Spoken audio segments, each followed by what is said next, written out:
Hello everyone. नमस्कार।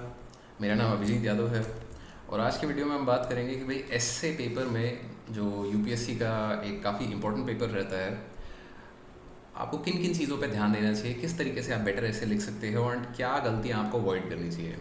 सो I have scored 157 in the SA which was one of the highest marks in 2017 and I have also scored 103 in 2018, जो कि मतलब आप देख ही रहे हो कि मतलब काफ़ी कम स्कोर है। तो मैंने दोनों चीज़ें करी है, मैंने बहुत अच्छा ऐसे भी लिखा है, मैंने बहुत ख़राब ऐसे भी लिखा है। So for that reason let's discuss कि भाई क्या चीज़ें सही हैं, क्या चीज़ें गलत हैं। बिफोर वी बिगिन, ये मेरे बारे में कुछ जानकारी है, जो लोग उनसे पहली बार मिल रहे हैं वो यहाँ से देख सकते हैं।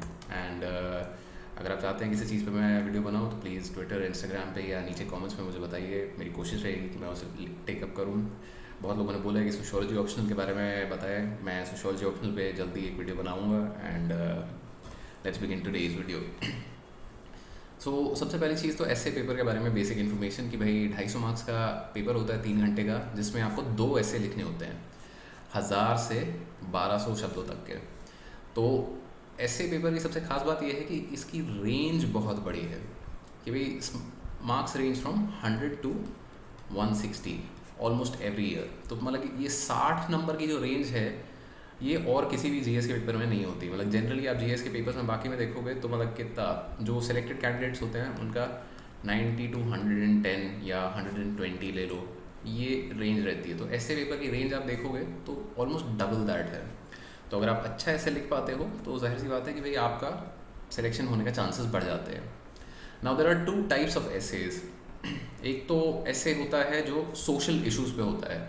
तो ये जो एसेज होते हैं ये इनमें आप काफ़ी ज़्यादा फैक्ट्स यूज़ कर सकते हो, इनमें आप काफ़ी ज़्यादा करंट अफेयर्स इस्तेमाल कर सकते हो, राइट। और दूसरे एसेज होते हैं फिलोसॉफिकल एसेज, जो मतलब for instance the topic can be to educate a person in the mind and not in morals is to educate a menace to society, right. तो इनमें आपको एक इंटरप्रिटेशन लेनी होती है कि आप जो भी ये स्टेटमेंट दी हुई है उसको किस तरीके से समझते हैं एंड किस तरीके से आप उसे समझा सकते हैं। नाउ यूपीएससी एसए में क्या ढूंढ रहा है, सबसे पहली चीज़ आपको ये समझनी है ताकि आप उस चीज़ को दर्शा पाओ। UPSC is looking for clarity of thought, कि अगर आपके विचार क्लियर हैं किसी टॉपिक पे तो you will be able to express them clearly. कि भाई आपका दिमाग में अगर चीज़ बैठी हुई है कि भाई किस तरीके से ये होता है, कैसे होता है, तो आप जाहिर सी बात है उसे बताना भी आपको आना चाहिए। एंड बहुत लोगों को ऐसा लगता है कि भाई यूपीएससी पेपर में you can not take a stand. In the essay you can take a stand and you should take a stand. Obviously आपका स्टैंड एक्सट्रीम नहीं होना चाहिए, which is something that should be generally avoided, but you can take a stand and you should take a stand. Taking a stand का क्या मतलब है कि भाई आप एक साइड ऑफ द डिबेट पे खड़े हो सकते हो, बट हमेशा संविधान की वैल्यूज के दायरे में रह के खड़े रहना। मतलब ऐसा नहीं कि बोलो कि भाई उसको मार दो, ये कर दो, वो कर दो, that is never a solution. Always stay with in constitutional values. And अगर आप आज तक नहीं थे तो मतलब क्या ही बोलूँ मैं, कॉन्स्टिट्यूशनल वैल्यूज़ के दायरे में रह के आपको एक स्टैंड लेना चाहिए ऐसे में। एंड अपने स्टैंड को फिर सफाई से सिंपल भाषा में समझाना है एंड अपने जो थॉट्स हैं आपके दिमाग में उन्हें आपको एग्जामिनर को दिखाना है। तो हाउ टू प्रिपेयर पे आते हैं, but like let's discuss about कि स्ट्रक्चर ऑफ द एसे कैसे कर सकते हैं हम। तो एक बहुत ही बेसिक सी चीज़ है जो एसे में आपकी चेक करी जा रही है कि clarity of thought and expression कैसे दिखाई देता है। जब आप बात को तरीके से करते हो, जब आप स्टेप वाइज बिल्ड करते हो कि पहले आपने फर्स्ट पॉइंट बोला, फिर आपने सेकंड पॉइंट बिल्ड किया, फिर आपने थर्ड पॉइंट बिल्ड किया एंड आप ऐसे प्रोग्रेसिवली ऊपर चढ़ते गए एंड एंड में आपने अपना नॉकआउट आर्गुमेंट दिया, राइट। तो अगर आप इस तरीके से कर रहे हैं कि भाई स्टेप बाय स्टेप बिल्ड कर रहे हैं चीज़ों को, तो सामने वाले को भी समझ आता है कि भाई आपको पता है किस बारे में बात कर रहे हो। जैसे फॉर इंस्टेंस अगर इस वीडियो की बात कर ले तो सबसे पहले हमने क्या बात करी कि भाई ऐसे पेपर के बारे में बात करी कि पेपर क्या है, पहला स्टेप। दूसरा स्टेप यूपीएससी क्या ढूंढ रहा है आपसे इसमें। तीसरा स्टेप कि भाई स्ट्रक्चर क्या चीज़ है। तो स्ट्रक्चर बहुत ही बेसिक सा एक स्ट्रक्चर है, ये one of the ways to structure है, this is not the only way to structure. बहुत सारे तरीके होते हैं, एग्जाम्पल्स लेके एक दो एग्जाम्पल लेके मैं आगे समझाऊंगा आपको। तो one of the easiest ways to structure is कि भाई आपने एक इंट्रोडक्शन लिखा अपने टॉपिक से रिलेटेड, आपने उसके पॉजिटिव पॉइंट्स बताए, आपने उसके नेगेटिव पॉइंट्स बताए, एंड फाइनली आपने एक कंक्लूजन दे दिया। इसमें फैंसी पना करने की कोई ज़रूरत नहीं है, क्योंकि कई लोगों को लगता है कि भाई यहाँ पे अगर हमने कोट्स नहीं डाले, हमने ये मतलब कोई कविताएं नहीं लिखी तो भाई नंबर नहीं मिलेंगे। ऐसी कोई बात नहीं है। अगर आपने अपनी बात सफाई से सिंपल तरीके से बता दी, even in the simplest language, then you get marks. Complexity of language से किसी को कोई मतलब नहीं है ऐसे में, बट बात लॉजिकल एंड क्लियर होनी चाहिए। आप कंफ्यूजिंग बात सिंपल शब्दों में भी लिख सकते हो, आप कंफ्यूजिंग बात मतलब कॉम्प्लेक्स शब्दों में भी लिख सकते हो, बट अगर आप clear, simple and logical argument करोगे तो बहुत आसानी से आपको 140 प्लस ऐसे में मिल जाएंगे, right.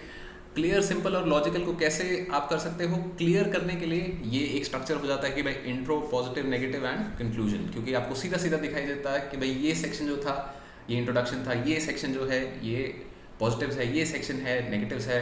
For doing this you can make headings, कि भाई सेक्शन स्विच करते हुए हेडिंग बना सकते हो, आप कुछ डायग्राम्स वगैरह बना सकते हो, बट ये ज़रूरी नहीं है। अगर ये करते हो तो दे इम्प्रूव, कि आपका प्रेजेंटेशन इम्प्रूव होता है। Improvement is necessary but after a point. पहले आपको कंटेंट पे काम करना है कि आपका कंटेंट जो है वो बहुत ही बढ़िया तरीके से ऑर्गेनाइज्ड है, कि लॉजिकल बात आप बोल रहे हो एंड एक के बाद एक बोल रहे हो, जम्बल्ड तरीके से नहीं बोल रहे हो।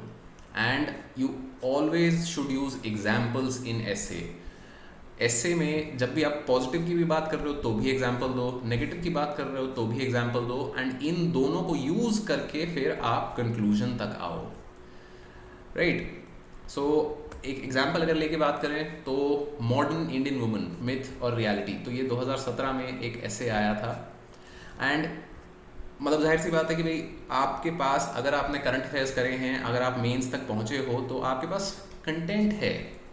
कंटेंट की आपको प्रॉब्लम नहीं है। कंटेंट का मतलब क्या है कि भाई आपको पता है कि भाई पार्लियामेंट में कितना % ऑफ फीमेल एमपीज़ हैं, आपको पता है कि भाई पंचायती राज इंस्टीट्यूशंस में 33 to 50% रिजर्वेशन होता है, राइट। तो ये सारे फैक्ट्स आपके पास हैं अगर आप मेंस तक आए हो तो।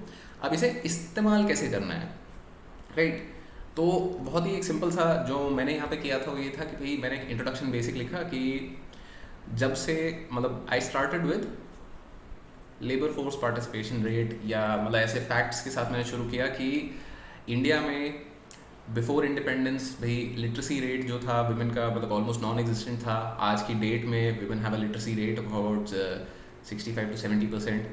तो ये नेचुरली मतलब बहुत ही एक बड़ा इंक्रीज़ है, and this is also increasing. Women का लेबर फोर्स पार्टिसिपेशन रेट जो है मतलब कि वर्क फोर्स में कितना पार्टिसिपेशन है विमेन का वो भी इंक्रीज़ कर रहा है। We have placed increasing reservation for women's participation in the political sphere as well, and हर जगह आप देखोगे कि तो इंडियन वुमन जो है वो आगे आती जा रही है, and she is taking great strides.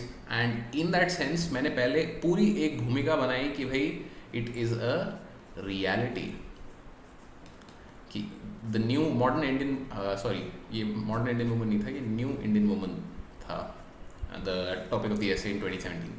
तो मैंने पहले पूरी एक भूमिका बनाई कि भाई ये एक रियलिटी है, और रियलिटी के फिर मैंने बहुत सारे एग्जांपल्स दिए कि पार्लियामेंट में इतना % है, पंचायती राज इंस्टीट्यूशन में 33% है, labour force participation and economic participation women का इतना है।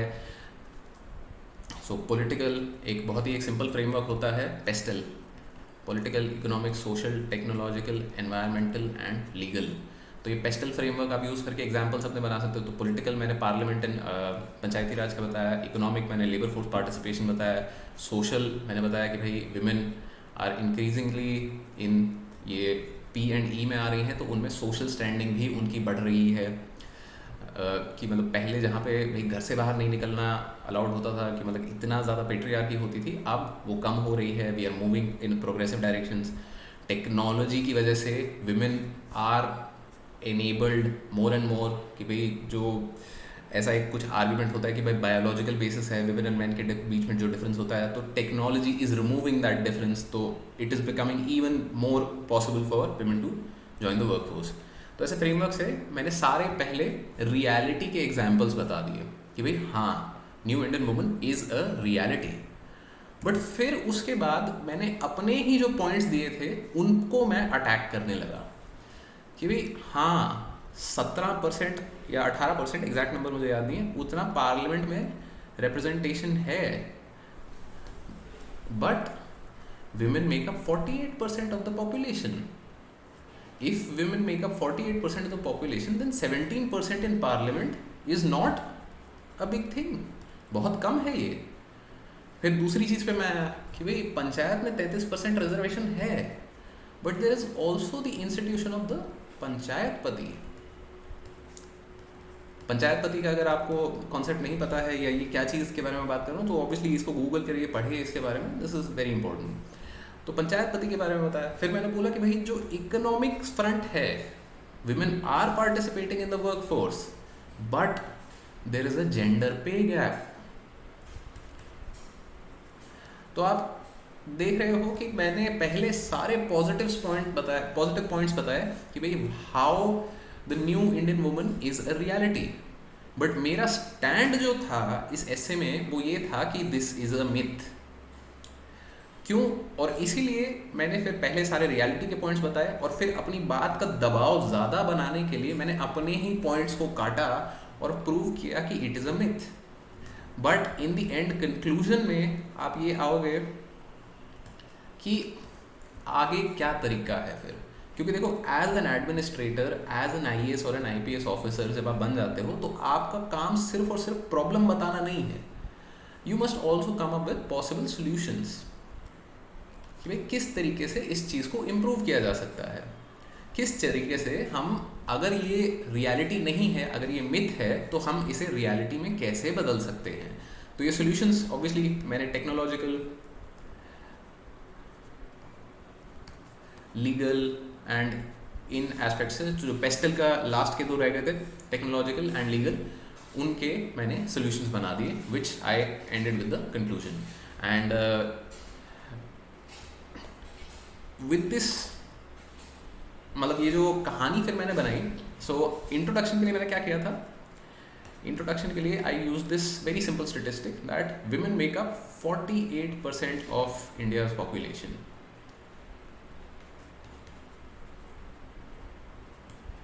तो एक तो पहले ये थोड़ा 48% जो है, मतलब ये थोड़ा मतलब अटकता है कि भाई 50% नहीं है। क्यों? क्योंकि there is this thing called missing women. तो अगर मैंने बहुत सिंपल फैक्ट से ही किया है, मैंने कोई बहुत ज़्यादा इसमें हाई फाई लैंग्वेज नहीं यूज़ करी, मैंने बहुत ज़्यादा कोई ऐसा मतलब तिगड़म नहीं लगाया, मैंने बहुत ही एक सिंपल सी चीज़ बताई कि देखो इंडिया में जो सेक्स रेशो है वो ख़राब है। तो इंडिया की 48% of the population is women, 4% are missing women, which is approximately 50 crores। तो इस पॉइंट से मैंने स्टार्ट किया। तो भाई अगर मैं इस पॉइंट से स्टार्ट कर रहा हूँ, मैं मिसिंग विमेन की बात कर रहा हूँ, मैं बोल रहा हूँ कि पॉपुलेशन में ये दिक्कत है, तो आपको पता है कि मेरा एस्से मिथ की तरफ बात करने वाला है। तो पहले मैंने क्या किया, मैंने बोला मिथ, फिर मैंने बोला कि बट ऑल्सो रियलिटी के मैंने बहुत सारे एग्जाम्पल्स दिए, जैसे मैंने अभी आपको बताया था, बट फिर रियलिटी को मैंने खुद ही काउंटर किया, एंड फिर फाइनली मैंने कंक्लूड किया। तो इस तरीके से आप देख रहे हो कि कहानी एक बहुत बढ़िया बन गई, कि पहले आपने शुरू किया कि देखो हम बात इस बारे में करने वाले हैं कि it is a myth, but reality भी है, देयर हैज़ बिन इम्प्रूवमेंट। ऐसा नहीं है कि मतलब सिर्फ और सिर्फ मिथ है, there has been progress made, और प्रोग्रेस हो रही है और चीज़ें बदल रही है, बट अभी के लिए इतनी नहीं बदली हैं कि आप बोल दो कि सब बदल गया। बदल रही हैं, बट हमें और काम करने की ज़रूरत है। तो इस तरीके से अगर आप एस्से को अपनी एक बढ़िया सी कहानी में बना के बताते हो, बहुत ही सिंपल भाषा में, तो you definitely get 140 if not 150 plus marks. अब ये कहानी बनाना कैसे कर सकते हैं, ये कहानी बनाना हम कैसे सीख सकते हैं, उसके लिए हम आते हैं हाउ टू प्रिपेयर। तो कहानी बनाना सबसे बढ़िया आपको एडिटोरियल्स और किताबें पढ़ने से ही आ सकता है कि भाई जब आप अच्छी कहानियाँ पढ़ोगे, जब आप अच्छे एस्सेज पढ़ोगे, उन्हें एनालाइज करने की कोशिश करोगे कि भाई ये एस्से या ये एडिटोरियल अच्छा क्यों है। अच्छे एडिटोरियल किसको बोलते हैं, ये बहुत सिंपल सी, गूगल सर्च कर लो। मतलब मैं कुछ एग्जांपल्स गुड एसेस के तो वीडियो के डिस्क्रिप्शन में डाल ही दूंगा, बट अगर आपको अच्छे एडिटोरियल पढ़ने हैं तो all that you need to do is Google. Google आपका बेस्ट फ्रेंड है यहाँ पे। एंड उसके अलावा आप कुछ अच्छी नॉन फिक्शन बुक्स पढ़ सकते हो, जैसे कि लेट्स से सेपियंस एक बहुत ही बढ़िया किताब है। सेपियंस के अलावा मतलब आप एसेज पढ़ सकते हो बाय नासिम निकोलस तालिब। ये थोड़े कॉम्प्लिकेटेड एसेज होंगे बट ये बहुत ही मज़ेदार एसेज लिखते हैं।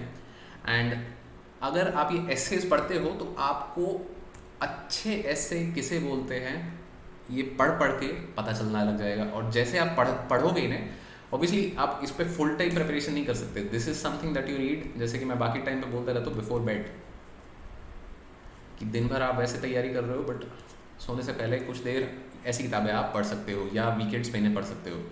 एंड अच्छे एसेज पढ़ो, उन्हें एनालाइज करने की कोशिश करो कि तोड़ो उन्हें पार्ट्स में, पार्टी नहीं पार्ट्स सॉरी अबाउट दैट। तो अच्छे एसेज को आपको पार्ट्स में तोड़ना है ताकि आपको समझ आए कि भाई किस किस तरीके से हम इन चीज़ों को लेके चल सकते हैं। फॉर इंस्टेंस अगर एग्जांपल मैं फिर से लूँ तो मैंने इस वीडियो को कितने पार्ट्स में तोड़ा। पहला पार्ट था कि मैंने एसे के पेपर का एग्ज़ाम मतलब थोड़ा डिस्क्रिप्शन दिया कि भैया किस चीज़ के बारे में हम बात करने वाले हैं, फिर क्या होता है, मतलब क्यों हम ऐसे अच्छा लिखना चाहिए, यूपीएससी को क्या चाहिए, देन स्ट्रक्चर क्या होना चाहिए, उसका एग्जाम्पल क्या है, एंड तैयारी आप कैसे कर सकते हो, राइट। तो जो ये सारी चीज़ें मैंने बताई थी कि भाई आपको एक इंट्रोडक्शन, पॉजिटिव, नेगेटिव, कंक्लूजन, तो इसमें बस एक ये पार्ट रह गया नेगेटिव्स। तो अब आ जाते हैं हम नेगेटिव्स पे भी, क्योंकि ऑब्वियसली मैंने 157 भी लिए हैं एंड मैंने 103 भी लिए हैं। तो नेगेटिव्स की बात करते हैं। An essay is not a GS answer. अगर आप जीएस के आंसर की तरह बिल्कुल पॉइंट्स में बात करोगे कि ए बी सी डी ये पॉइंट है, नहीं नहीं नहीं ऐसे है वैसे है, तो आपको एसे में अच्छे नंबर नहीं मिलेंगे। एसे में आपकी आर्गुमेंट लॉजिकल होनी चाहिए एंड आपका राइटिंग स्टाइल देखा जाता है, ना कि ये कि भाई आपके पास कितनी इन्फॉर्मेशन है। Writing style does not have to be flowery. मतलब इसका कारण क्या है आप ये भी समझिए कि जब आप आईएएस आईपीएस बन जाते हैं तो आपको पब्लिक नोटिस लिखना है। पब्लिक नोटिस लेट्स से लिखना है कि जैसे कोरोना के चलते भाई आपने सब ने देखा होगा कि भाई जो डिस्ट्रिक्ट कलेक्टर होता है उन्होंने काफ़ी बार भाई पब्लिक नोटिस जारी किए हैं कि भाई इन कारणों से हम ये चीज़ करने वाले हैं एंड इसके तहत आपको ये सुविधा हो सकती है, ऐसे करें। तो ये एसेज लिखे जा रहे हैं एंड इन एसेज को आपको लिखना आना चाहिए, क्योंकि भाई अगर आप डिस्ट्रिक्ट रन कर रहे हो और आपको पब्लिक से बात करनी ही नहीं आती तो भाई आप अच्छे डिस्ट्रिक्ट मजिस्ट्रेट नहीं बनोगे। So for that reason an essay is not a GS answer. आप सीधा पॉइंट पॉइंट पॉइंट लिख के बात नहीं कर सकते, आपको लॉजिकल आर्गुमेंट देनी है, आपको समझानी है चीज़ें। दूसरी, डू नॉट रश। आपके पास टाइम होता है इनफ। फॉर इंस्टेंस अगर देखा जाए तो जीएस में आपको 150 वर्ड्स लिखने के लिए 7 मिनट्स मिलते हैं एंड एसे में आपको 1200 वर्ड लिखने के लिए 90 मिनट्स मिलते हैं। तो आपके पास टाइम बहुत है, टाइम की कमी आपके पास नहीं है। अगर बहुत सिंपल सा मैथ यहाँ पे किया जाए तो इट इज़ 8, मतलब 8x का ये चल रहा है, तो 8 7 56, 56 मिनट कायदे से जीएस के आंसर लिखने को आपको मिलते इतने शब्दों के, बट आपको 90 मिल रहे हैं इन एसे। तो रश मत कीजिए, अपनी आर्ग्यूमेंट को बहुत तरीके से बिल्ड कीजिए। बिल्ड कैसे करना है, एक रफ ड्राफ्ट से। ड्राफ्ट ऐसे मतलब कि भाई आपने जो मैंने पॉजिटिव्स या नेगेटिव्स इन सब चीज़ों की बात करी है, तो ये अपने दिमाग में ही मत बनाओ, इनको पेपर पे उतारो, इनको आपस में लड़ा के देखो कि भैया किस चीज़ को पहले बोलना चाहिए, किस चीज़ को बाद में बोलना चाहिए। सीधा ऐसे लिखने लग जाओगे तो इट इज़ डिफ़िकल्ट। क्यों? क्योंकि when you have to build an argument which is long, which is using multiple examples, तो आपको दिमाग में एक स्ट्रक्चर होना चाहिए, और वो स्ट्रक्चर अगर आप पेपर पे बना लेते हो तो वो आसान हो जाता है आपके लिए। So these are the things that you need to avoid कि भाई ऐसे में जीएस का आंसर नहीं लिखना, पॉइंट्स यूज़ कर सकते हो बीच बीच में, बट सारा ऐसे अगर आपने पॉइंट्स में लिख दिया तो you will not get good marks. दूसरी चीज़, डू नॉट रश, आपके पास टाइम बहुत है ऐसे में। एक ड्राफ्ट बनाइए, आराम से अपनी आर्गूमेंट्स के बारे में सोचिए कि भैया क्या क्या हम बात कर सकते हैं इधर, क्या क्या चीज़ें हमें बोलनी चाहिए, and then finally build your argument. सीधा ऐसा मतलब सीधा कोशिश मत करो कि फर्स्ट बॉल पे ही 6 मारना है हमें। सिंगल लो, दो डबल लो, ट्रिपल लो, उसके बाद चौका मारो, उसके बाद फिर 6 मारो। बिल्ड योर आर्गूमेंट, धीरे धीरे जाओ, भागो मत, do not rush. So things to avoid में ये हो जाएगा कि भाई सीधा डायरेक्ट पॉइंट पे बात आप कर रहे हो तो ठीक है, कर सकते हो, but if you build your argument with examples, so that is best. So that's it for today's video. I hope मैंने काफ़ी चीज़ें क्लैरिफाई कर दी हैं, एंड अगर आपके कुछ डाउट रह जाते हैं तो please feel free to ask me in the comments below. Thank you all for watching.